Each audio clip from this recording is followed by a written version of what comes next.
Markets are entering one of the most important weeks of the year. We've got the Fed rate cuts highly expected on 10th of December, quantitative tightening officially ending on December 1st, and the Federal Reserve now hinting at something even bigger. Quantitative easing. Yes, the money printer type quantitative easing, or at least the new version of it. Hey YouTube, Julian here, and this week, if you have not heard of quantitative easing, I'm going to be breaking it down step by step for you. And if you understand what quantitative easing really means, how it affects the markets, and how to position yourself before the wave hits, you are going to be far ahead of the crowd. So are you ready? Let's go! Now, if you like videos like this, I'm going to give you 5 seconds. Help me out by clicking subscribe and also commenting more so that I can produce more videos like this for you guys. 5, 4, 3, 2, 1. Without further ado, let's get back into the video. So here's what we know so far. Rate cuts are now extremely likely for December 10th during the FOMC meeting. Based on the CME Fed Watch, the probability of a 25% basis point rate cut happening in the upcoming FOMC meeting is now at 86.2%. The market has basically priced this in. Growth is now slowing down, inflation is easing, and the Fed has finally now room to turn the ship. Quantitative tightening also has officially ended on December 1st. This is now confirmed by the Federal Reserve as the Federal Reserve's balance sheet fell from the peak of $9 trillion down to $6.6 trillion. That's a massive drain of liquidity over the last 3 years. And right after announcing that, the top federal officials started hinting that the balance sheet may need to grow again soon, which means that they are actually hinting to us that quantitative easing is likely to happen next. Now, I want to make something crystal clear. Just because quantitative tightening has ended doesn't mean quantitative easing starts immediately. The Federal Reserve hasn't yet announced quantitative easing. There is no official quantitative easing program happening. We don't know the exact timing. Nobody does. But based on what Jerome Powell, John Williams, and Lori Logan have been hinting, the balance sheet expansion is something that we'll see in 2026 once reserves fall low enough and the financial plumbing needs support. So today isn't about saying quantitative easing is here. It's about understanding what exactly is quantitative easing and how you can prepare yourself before it happens. Which brings us to the next question. What exactly is quantitative easing? Let's keep it simple. Quantitative easing, or QE for short, is when the Federal Reserve buys financial assets, mostly treasury bonds and mortgage-backed securities. And how do they pay for them? They create new bank reserves out of thin air. Not physical cash, not printing presses, but digital money inside the banking system. That's why people call quantitative easing money printing, even though it's not literal cash. The idea is this: quantitative tightening reduces liquidity. Quantitative easing increases liquidity. And when the Federal Reserve buys assets, liquidity rises. When Federal Reserve lets the assets roll off, liquidity falls. And liquidity affects everything: stocks, crypto, yields, real estate, borrowing costs, all of it. Now, there are usually two reasons why the Federal Reserve does quantitative easing. First reason, stimulus. This is the quantitative easing that most people know of. When the economy is weak, the Federal Reserve will buy bonds to push down long-term interest rates, encourage borrowing, support economic growth, stabilize the market. Think about 2020 during COVID times. COVID shut down the entire economy. People were stuck at home. Businesses weren't operating and money wasn't moving. When money stops flowing, everything breaks. So the Federal Reserve stepped in with massive quantitative easing. They pumped in trillions into the system to bring borrowing costs down, to stabilize the market, and to get money circulating again. That is quantitative easing for stimulus, using liquidity to restart the economy. Now, the second reason is for financial plumbing. And this is the part that rarely gets covered. Think of the financial system like a shower. Have you ever experienced putting soap and shampoo all over your body? You turn on the shower and suddenly water just trickles out. Now you're standing there covered in foam, waiting for water that never comes. Frustrating, right? And when that happens, it's usually one of two things. The water tank doesn't have enough water, or the water pressure is too low. Either way, the shower cannot do its job. And the financial system works exactly the same way. In finance, the water in the tank is the bank reserve.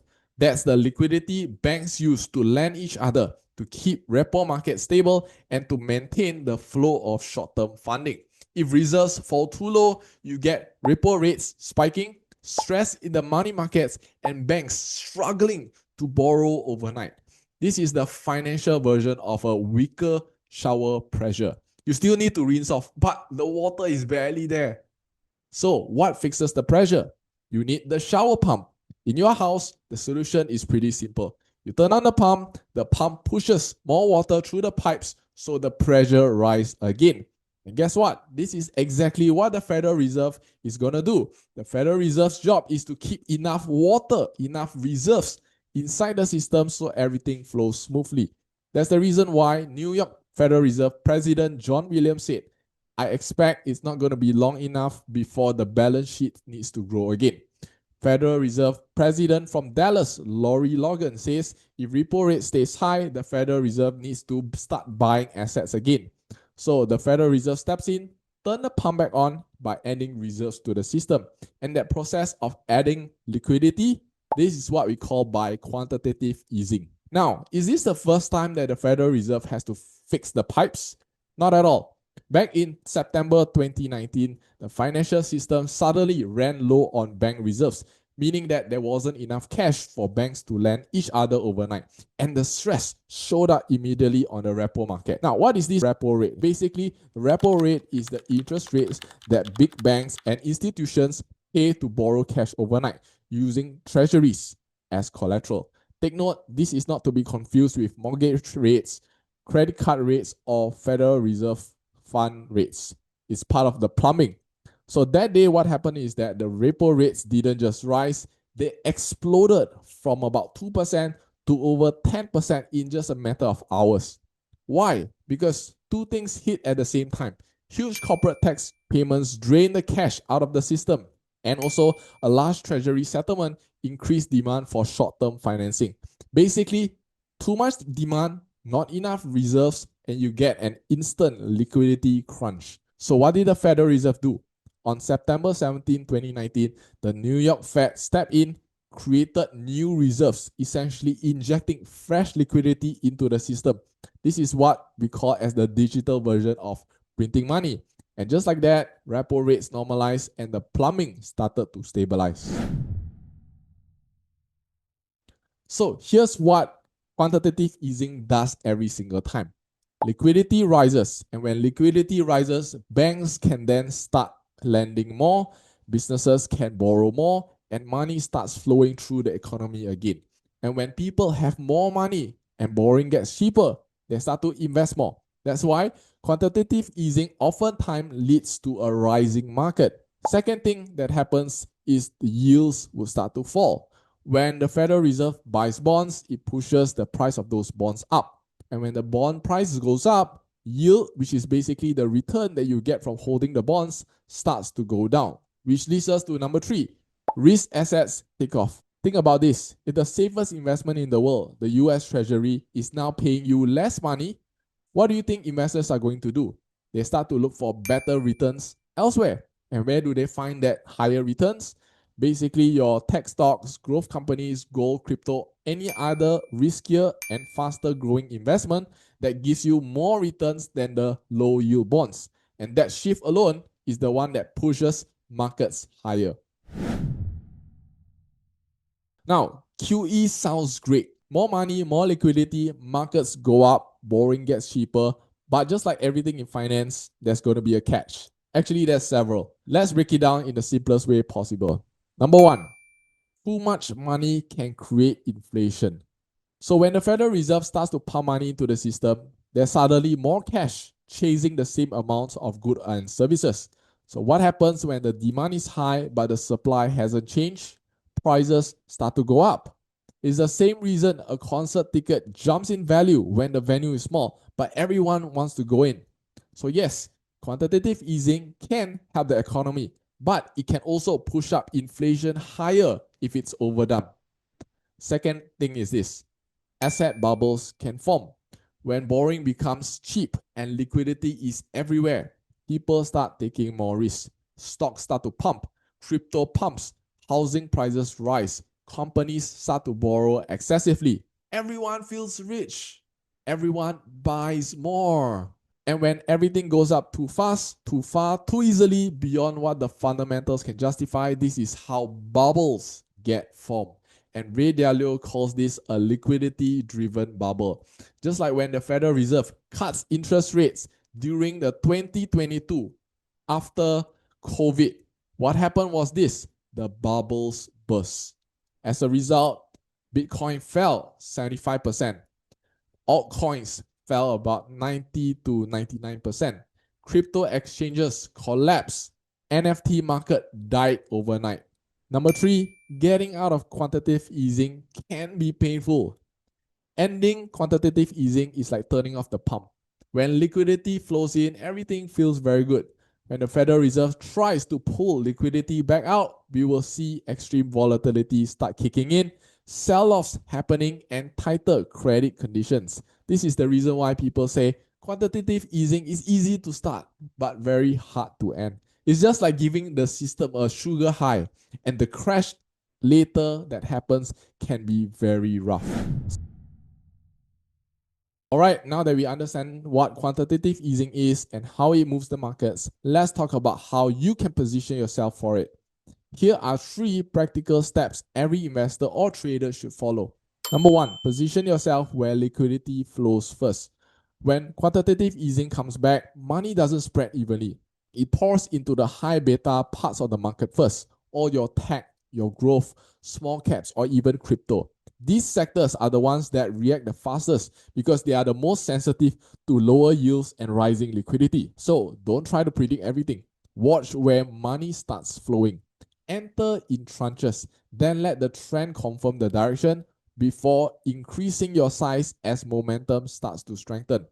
And absolutely, don't chase high prices and start buying high.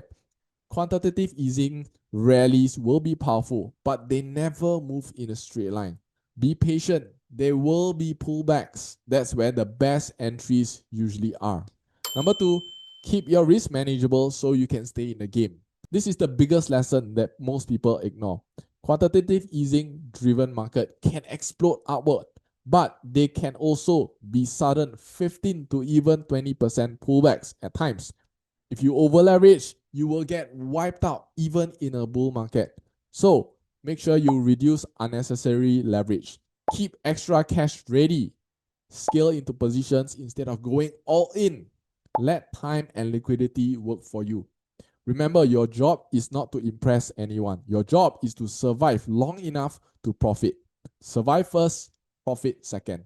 Number 3, understand that quantitative easing cycles always end. Every liquidity wave eventually runs into the same wall: inflation, tightening, or policy shifts. Yes, enjoy the upside, ride the trend, but stay humble enough to rotate out when the conditions start to change. Because when the Federal Reserve starts to tighten again, the come down is usually violent. This is why you need rules before the chaos: where you will take profit, where you will cut risk, how you will rotate out when the liquidity starts to slow down. Don't wait until the market is falling to figure out your plan. And this is exactly the reason why I create weekly videos just like this one right here to show you what I'm seeing so you can stay prepared and you never get caught off guard. So right now, let's take a look at what the markets are showing us. Let's head over to the charts. So as you can see, this is the S&P 500. And right now, the S&P 500 or the SPY is at a market high, right? So far, it's at a resistance. And I believe that the market will remain kind of sideways until the decision FOMC is released. And that will not happen until next week. Right now, this is a crucial area because we are at the breaking point to see if the S&P 500 will continue its way higher or come back down into this support and possibly push lower. So we need to see what's happening. Of course, if we do expect that the Federal Reserve will be cutting interest rates, more than not, right, would the higher chance of markets going up would be higher as well. So you can see where is market going to head towards next. Of course, if you have been following me, you can see that I do have a green line right here. And this is personally what I see market will likely move towards, which is this area of 704, 705, around there.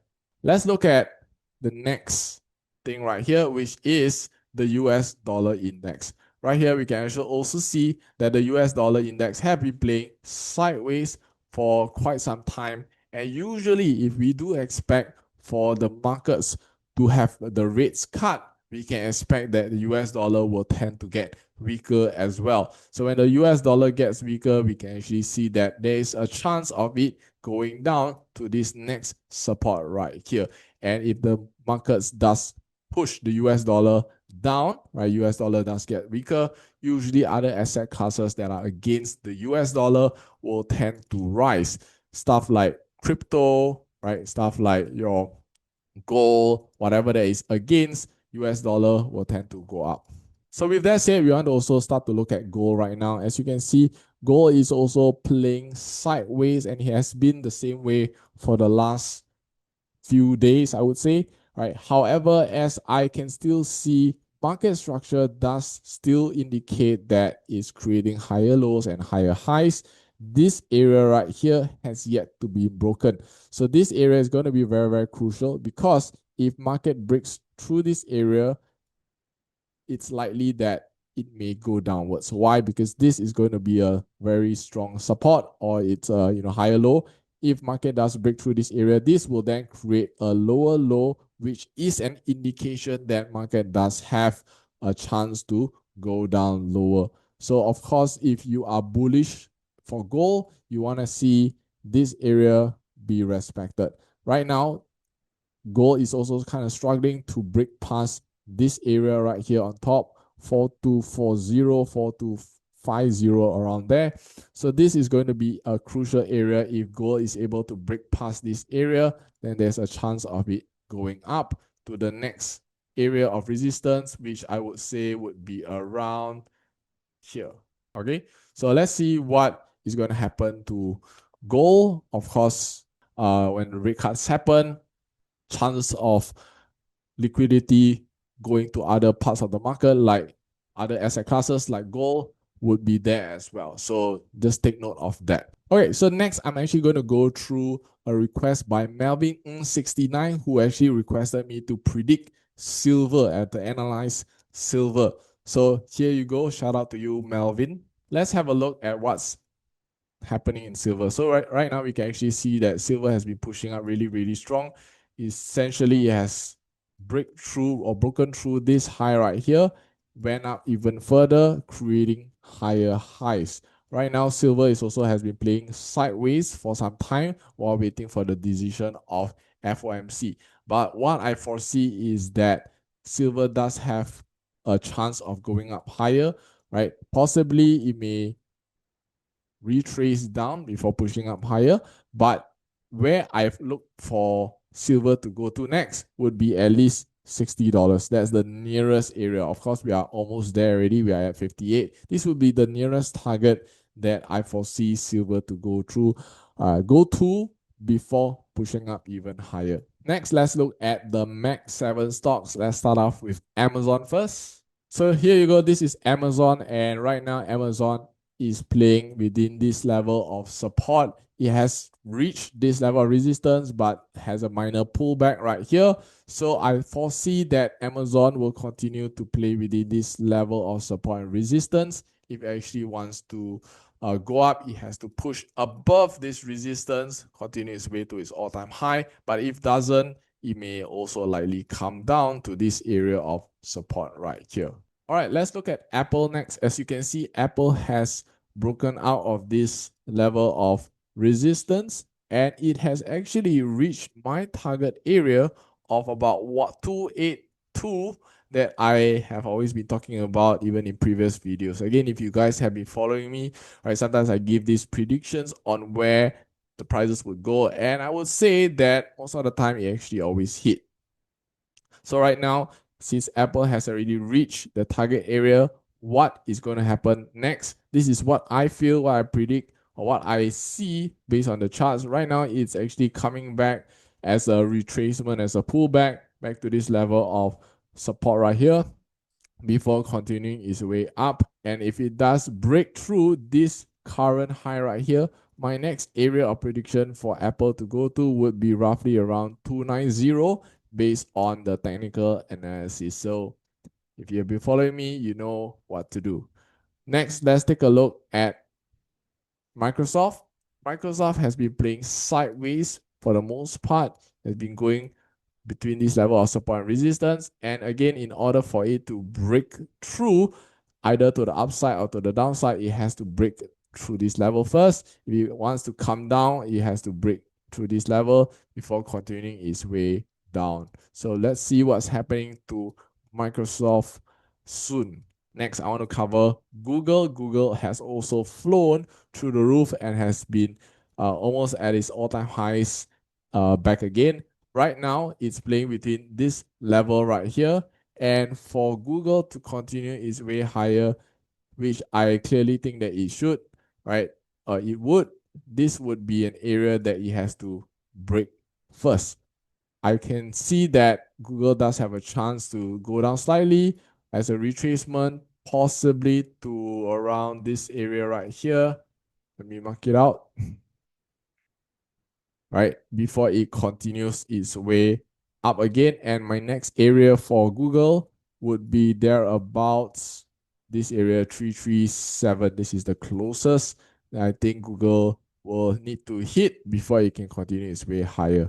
Next, let's look at Nvidia. Nvidia has been also playing sideways. It was playing within here. This is the level of resistance. Unfortunately, still doesn't show that it wants to break above this resistance yet. So if you want it to go up, this area has to be a clear breakout, candle close above. And then I would love to see this being pushed all the way until here so that we know what's happening. So if Nvidia is able to push up to this area in order to go up higher, it has to break it. If not, if it respects, it will actually come back down to the support right over here. Next, let's look at Meta. Meta has been also rallying significantly, and right now it's at this level of resistance. In order for Meta to want to go up, it has to break this level of resistance to come up to this area.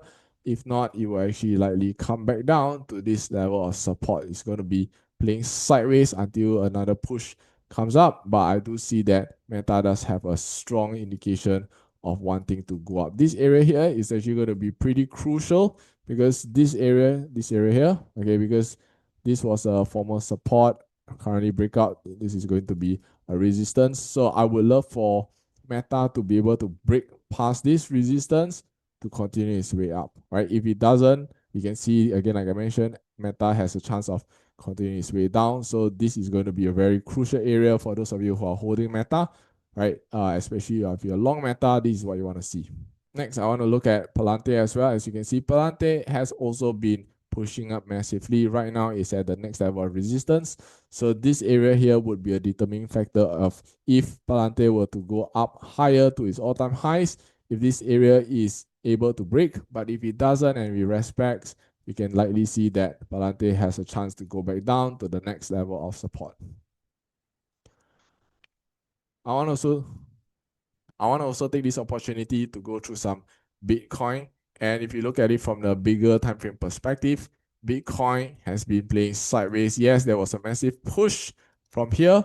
However, this area here has yet to be broken right here. So if I were to just draw a level of resistance right here, you can see that it's basically playing sideways. So in order for Bitcoin to want to continue to go up, it needs to break past this level of resistance before reaching up to this next area here before it will decide what to do, right? Likely it will actually reject from this area because if you see there's a very clear RSS, new S, so likely it will reject from this area. But then again, Bitcoin does have a lot of resistance to break before it can continue its way back up to its all-time high. First one is this one area, of course. Next one after that would be somewhere around this area here. So yeah, there you go. It has a lot of resistance that you have to break through before it can go up higher. So this area here, why is it a very important area? On top here, this is a R, S, S, S, new S. So likelihood of it rejecting here is very high as well. All right. So for those of you who are long Bitcoin, just take note of all these important areas that you want to see break to continue its way up higher. All right, so that wraps up our market breakdown. We've got rate cuts coming, quantitative tightening ending, quantitative easing likely on the horizon, and liquidity starting to shift. Understanding this alone puts you far ahead most of other traders or investors. Now, if you found this to be helpful, help me out by hitting that like button so more people can see it. Subscribe if you haven't already, and drop a comment down below with the ticker that you want me to analyze next. And if you want to see how I turn $82 into $10,000, then click the video somewhere around here, and I look forward to seeing you in the next video. Bye bye.